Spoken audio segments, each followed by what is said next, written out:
Hi friends, ನಾವಿವತ್ತು ಮಾಡ್ತಾ ಇದ್ದೀವಿ ಶೇಂಗಾ ಉಂಡೆ. ಅದಕ್ಕೆ ಮೊದಲು ನಮಗೆ ಒಂದು ದೊಡ್ಡ ಗ್ಲಾಸಿನಷ್ಟು ಹಸಿ ಶೇಂಗಾ ಬೇಕು. ಅದನ್ನು ನಾವು ಒಂದು ದೊಡ್ಡ ಬಾಣಲೆಯಲ್ಲಿ ಹಾಕಿ ಚೆನ್ನಾಗಿ ಹುರಿಬೇಕು. ಅದು ಸ್ವಲ್ಪ ಹೊತ್ತಾದಮೇಲೆ ಚಟಪಟ ಅಂತ ಸೌಂಡ್ ಬರುತ್ತೆ. ಆದ ನಂತರ ನಾವು ಹುರಿದ ನಂತರ ಅದನ್ನು ಒಂದು ತಟ್ಟೆಗೆ ಹಾಕಿ ಇಟ್ಕೋಬೇಕು. ಅದನ್ನ ಸ್ವಲ್ಪ ಆರಲಿಕ್ಕೆ ಬಿಡಬೇಕು.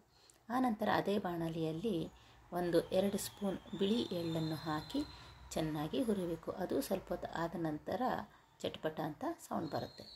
ಅದನ್ನು ಕೂಡ ತೆಗೆದು ಸೈಡಿಗೆ ಇಟ್ಕೋಬೇಕು. ಆನಂತರ ಅಷ್ಟರಲ್ಲಿ ನಮ್ಮ ಶೇಂಗಾ ಆರಿರುತ್ತೆ.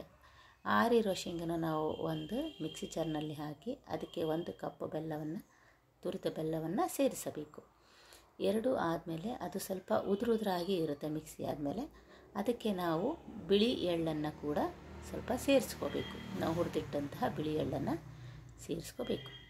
ಆಮೇಲೆ ಅದು ಸ್ವಲ್ಪ ಉದುರಿರುತ್ತಲ್ಲ, ಅದಕ್ಕೆ 4-5 ಸ್ಪೂನು ನೀರನ್ನು ಹಾಕಿ ಅದನ್ನು ಹಸಿ ಮಾಡ್ಕೋಬೇಕು. ಹಸಿ ಆದಮೇಲೆ ಕೈಗೆ ಸ್ವಲ್ಪ ತುಪ್ಪವನ್ನು ಸವರಿಕೊಂಡು ನಾವು ಉಂಡೆಗಳನ್ನು ಕಟ್ಟಬೇಕು. ಇದು ಪಾಕ ಇಲ್ಲದೇ ಆರಾಮಾಗಿ ಮಾಡಬಹುದು. ನಿಮಗೆಲ್ಲರಿಗೂ ಈ ವಿಡಿಯೋ ಲೈಕ್ ಆಗಿದ್ದರೆ ಪ್ಲೀಸ್ ಶೇರ್ ಮಾಡಿ ಮತ್ತು ಸಬ್ಸ್ಕ್ರೈಬ್ ಮಾಡಿ. Thank you for watching.